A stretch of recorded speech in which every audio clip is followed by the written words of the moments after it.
In front of me is Samsung Galaxy Tab A8 2019, and today I would like to show you where you can locate all typing options.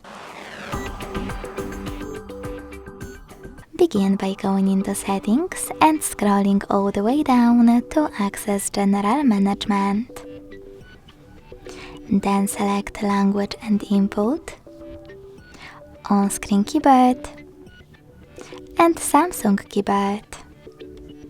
Following that, after tapping on Smart Typing, you can access all of those typing options.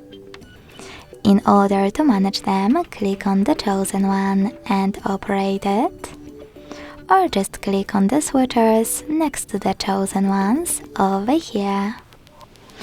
Thanks so much for watching. If you enjoyed this video, don't forget to leave a like, comment and subscribe. Bye!